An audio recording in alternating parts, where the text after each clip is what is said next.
Good afternoon, everyone. Allow me to just first read a statement before we get started with the actual conference. Good afternoon. It is good to be now already on the tail end of a very productive working visit here in New York in the United States with the Philippine delegation. I am happy to report that the outcomes of this visit to call for peace amidst tensions in the Middle East and other parts of the world, and of course to campaign for our UN Security Council candidature. Yesterday, I delivered the Philippine National Statement at the 70th session of the Commission on the Status of Women, where we shared that that the nation's true progress is measured by the status and empowerment of its women.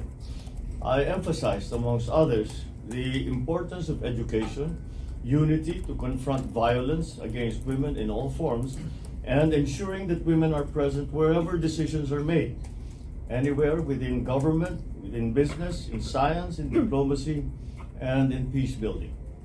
I also had a very good meeting with the United Nations Secretary General, Antonio Guterres, who I first met in 2022 on regional and global issues. I also conveyed to him the Philippines' enduring commitment to the UN and to multilateralism.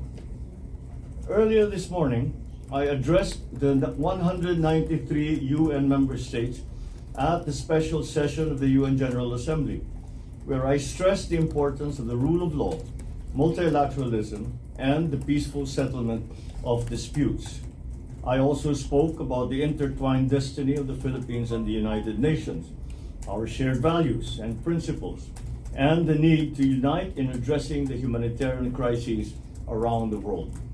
I reiterated our request for support for the Philippines' candidature for a non-permanent seat to the UN Security Council for the term 2027 to 2028, highlighting that the Philippines offers a voice from the Indo-Pacific, from developing countries, climate-vulnerable nations, and from middle-income countries, and our commitment to South-South cooperation.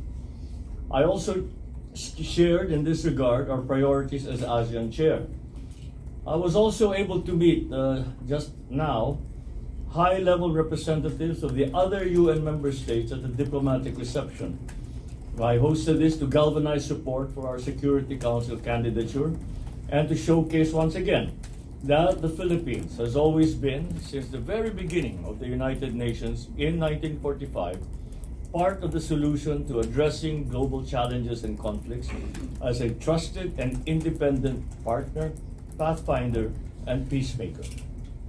On the sidelines of the visit, I also had the opportunity to meet with business leaders and investors. I met with a U.S. medical glove company to discuss their plans to build a manufacturing facility in the country. If realized, the project could create more than 2,000 Filipino jobs. It will also allow us to produce essential medical supplies locally and to open new opportunities for Filipino workers in the growing global medical manufacturing industry. I also met with senior leaders of JP Morgan in New York to discuss ongoing economic cooperation and key global issues that are affecting financial markets. The conversation covered heightened geopolitical tensions and their impact on global oil prices, as well as the broader implications for both advanced and emerging nations. We emphasized the importance of sustained dialogue and cooperation amid increasing volatility in international markets. JP Morgan also provided insights on the rapid advancements in AI and emphasized the growing need for governments and institutions to prepare for the transformative effects of AI on economics, industry, and labor markets. Good afternoon. Sir, just want to ask on your assessment on the overall campaign of the Philippines for the UNSC non-permanent seat. Just wondering, sir, what are the challenges, if there's any, that you've encountered during the campaign, and how optimistic are you in winning against our rival country, Kyrgyzstan? Well, we have the advantage, and this is what I highlighted in my speech, the advantage that the Philippines has is that we have a very strong record of partnership with the UN over the years. Hindi lamang, it's not about the Philippines. So, for example, yung mga peacekeeping na tinutulungan natin ng UN under the auspices of the UN. Yung ating mga pagdala ng mga iba't ibang issue na tayo lang ang nagdala sa UN. Women's issues, climate change issues, social issues that were initiated by the Philippines. And because of that, we see now an opportunity to contribute even more. And that, I think, will serve to the advantage of the Philippines in this candidature. It's very hard to assess what the chances are. We have some solid expressions of support, but it is a silent ballot, so secret ballot rather. So we just have to keep talking to our friends and hope that they provide us their support. Mukha namang may maganda naman ang pag-asa natin. Sana naman matuloy at tayo maging non-permanent member. Thank you. Thank you, Mr. President. The next question, Mr. President. Chanel from DZXL. Good afternoon, Mr. President. Given the concerns po about the corruption and the possible corruption and the possible impact of ongoing oil crisis sa economy natin, ano pong image ng Pilipinas ang gusto niyong makita ng UN member states in the coming years? Well, it depends on who you're talking to. Like if we're talking about the United Nations, ang tinitignan nila ay kung ano yung record natin with the United Nations. And I'm proud to say, maganda ang record natin with the United Nations. Sila naman ang in-address natin dito sa trip na ito. Mga United Nations delegates, mga iba't ibang bansa, para kung sana ay matulungan tayo sa bigyan tayo ng suporta sa ating kandidatura. And I am very happy to note that kasi during the reception, isa-isa kong nakilala yung mga permanent representative ng iba't ibang bansa. At lahat naman sila nakikita nila na mahaba talaga ang magandang record natin with the UN. Pagka nangangailangan ng tulong ang UN, tayo lagi always ready to help naman ng Pilipinas. At noong 60s pa, nagpapadala na tayo ng peacekeeping forces. At in fact, the Korean War, nagpadala tayo ng tao, namatayan pa nga tayo. And so all of these instances where we have initiated, for example, the debate on women's rights, the debate on climate change, we have been very active on that, syempre, because apektado tayo. So with all of those things in hand, and yun ang aking binanggit sa speech ko, na matagal na ang Pilipinas at saka yung UN na nagtutulungan, kaya't may pagkakataon tayo at may pagkakataon ng Pilipinas na mas tumulong pa kung tayo man ay maging non-permanent representatives, non-permanent members sa Security Council. For the last question. Good afternoon. Sir, you mentioned yung medical gloves manufacturing is investing in the Philippines. So when is the timeline they gave? For the medical gloves. Actually, they already have started it.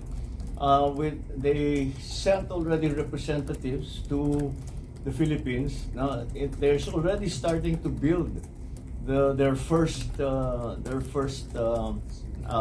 plant, and gusto nila mag-expand pa. They already have found a local partner. The first phase will be a smaller investment, but we're already talking about a larger investment.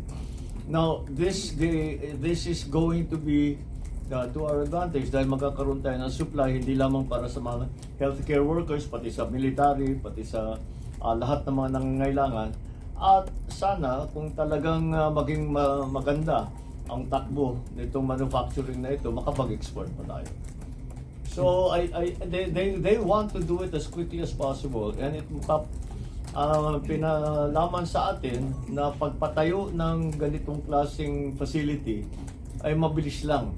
Sabi nila pagdating ng makina, basta't napagawa na nila ng building, pagdating ng makinarya nila, within 48 hours, they'll start the process already. Just to follow up for that question, sir. Did they mention the amount of the investment they are pouring? The prospective amount is $200 million, at least in the beginning. And Thank you, Mr. President. Thank you, Rafi. The next question from Joseph Morong of GMA7. Emergency powers. I understand that the committee at the House has submitted its committee report to the PLLO. May we know why you prefer to receive first the committee report from Congress versus you declaring it or certifying the emergency powers bill as urgent? No, actually I will declare it as urgent because there's no point declaring it as urgent before the committee report has been completed. And that is what I told them, both houses. And I said, the minute that you have completed your committee reports, because when you declare a bill as urgent, the shortcuts, if we say, only begin on the plenary debates. So yung requirement of 3 working days between the reporting out from committee to the debate on the floor of is shortened. And that's what kasi kung minsan pag talagang urgent, pag report out, pag yung majority floor leader babasahin yung report at pagkatapos ma-approve yung report ay hindi na uupo yun. They will then go straight to the 3rd reading. So that's when the declaration of the bill as urgent really goes into effect. Do you have like a preference or provisions that you want to see in the providing you with emergency powers? It's very, very simple. What we asked of the legislature is really very simple. Is that when the price of oil, at least this is the original version, when the price of oil has breached $80 per barrel on average for a month, then the emergency powers can be exercised. Does that mean that you will necessarily do it? But it can be exercised by the president. Yun lang ang hiningi. Okay, just last one. Sir, paano niyo po kakausapin yung mga ordinary Filipinos na medyo nangangamba because if the Middle East crisis worsens, so patong-patong na yan, sir, bilihin, gasolina, paano po yung magiging approach and what do you want to tell them now? Well, first of all, we are still, as I explained the first time I met with you, in terms of supply, we are in good shape. And not only do we have inventory in the Philippines, we also are awaiting some supplies coming in that are in transit. Ang pinaaral ko lang kung yung mga in transit, baka naman nandun sila sa lugar ng peligro. So, para maging accurate yung kalkulasyon natin. Pero hindi naman daw. Yung pagsara ng Strait of Hormuz, hindi kasama dun sa kalkulasyon so far. So, so in terms of supply, but you know, that doesn't mean that we're not doing anything. Naghahanap tayo ng iba't ibang lugar na makapagbigay ng supply sa atin. We are talking to many other countries who we normally do not buy oil from, but hopefully we will be able to come to an agreement with them, and that we will get further supply from them. But the real problem here that everybody is having to deal with is hindi natin alam kung gaano katagal ito. Hindi natin, kasi yung presyo kung saan pupunta, hindi natin how long, kung tataas man, tumaas na nga, gaano katagal ba yung pagtaas na yun? Ito ba ay pangmatagalan, permanent na ba ito? Ano bang mangyayari? Yun ang problema talaga. And this is the same problem. Nung nasa JP Morgan ako, pinag-usapan namin na matagal ito. Pati sila nag-a-analyze sila kung ano yung takbo ng financial markets. So ganun din ang kanilang sinasabi. The hardest part of this. Kasi kung alam natin kung ano magiging presyo ng langis, alam na natin ang effect. So makapaghanda na tayo. Pero ang presyo ng langis ay hindi lamang dahil sa supply, volatility is also a big factor. Pag hindi tayo nakakasiguro kung gaano katagal pa ito, even the supply will be affected. Kasi yung mga supplier ng langis, syempre sasabihin nila, yung nasa amin, hawakan muna namin. Baka maipit kami pag pinagbili namin ito, tapos tumagal ito, kami naman ang mauubusan. Good afternoon po, Good Mr. afternoon. President. As the world marks the 70th anniversary of the Conference of the Status of Women under the theme of accelerating gender equality by 2030 po, how does the Philippine government plan to address persistent issues such as gender-based violence and underrepresentation of women in leadership roles, both in public and private sectors? Well, the way I framed it was in the Philippine context, where especially, women have always been recognized as equal partners to men in many ways, in government, in business, in all the decision-making areas. So it is a very good example to hold up. Of course, the violence against women still exists. The access to economic betterment still exists, but I felt that we could speak with authority on those subjects because the Philippines has been adjudged by many international surveys or studies as being one of the most advanced when it comes to gender equality. So, yun ang pinagbasihan ko, yung experience natin sa Pilipinas. Elton, you have a follow-up question? Yes, sir. Thank you po, Sir Dave. Mr. President, with regards to the ongoing conflict po in the Middle East, Yeah. how will the government po protect our OFWs, especially women? How do we? Protect po our OFWs, especially women. Well, Thank you, sir. we do not make the differentiation between men or women. Basta OFW natin, siyempre tutulungan natin. And to protect them, we have to depend on the local authorities. Dahil wala naman tayong military doon, wala naman tayong police doon, wala naman tayong courts doon.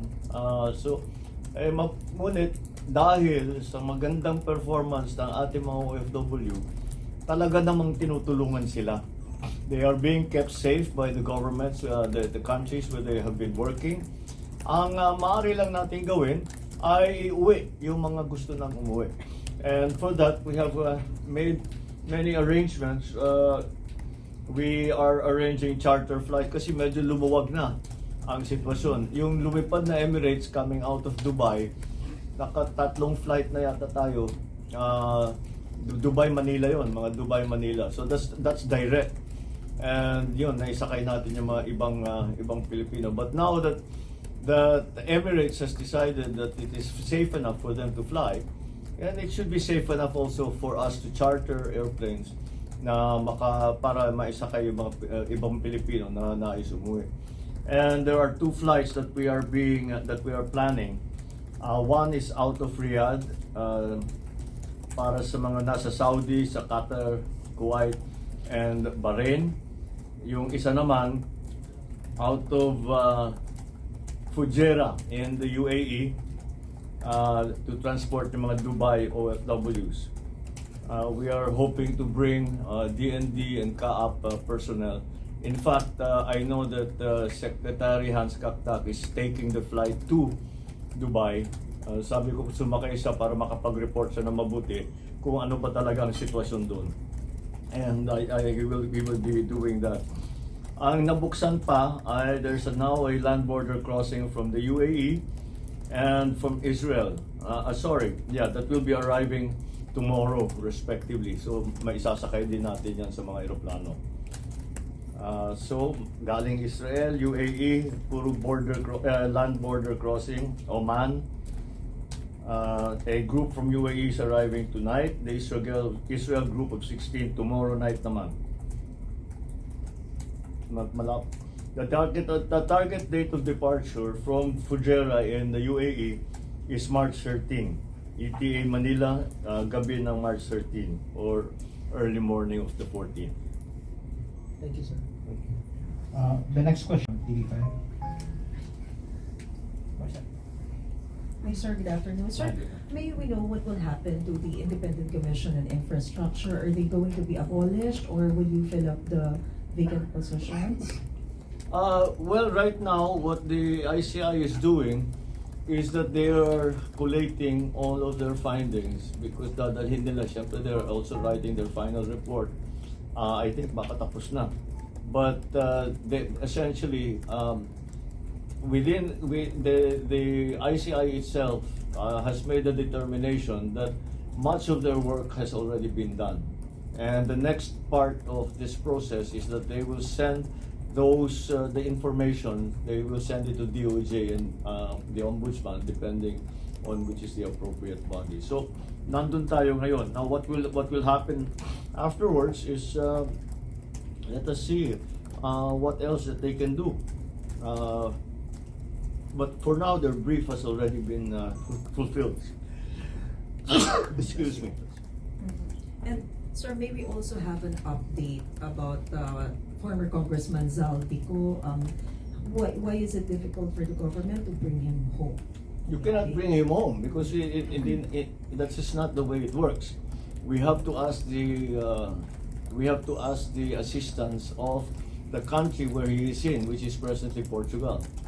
So that is what we have done. Naglagay na tayo ng red notice sa Interpol at patuloy ang ating ugnayan sa mga Portuguese authorities na pauwi na siya.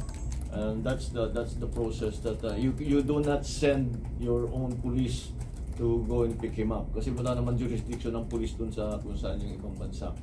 So they cannot arrest anyone.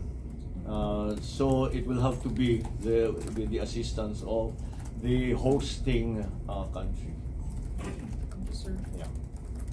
Thank you, Mr. President. I think we don't have any more questions. Thank you very much.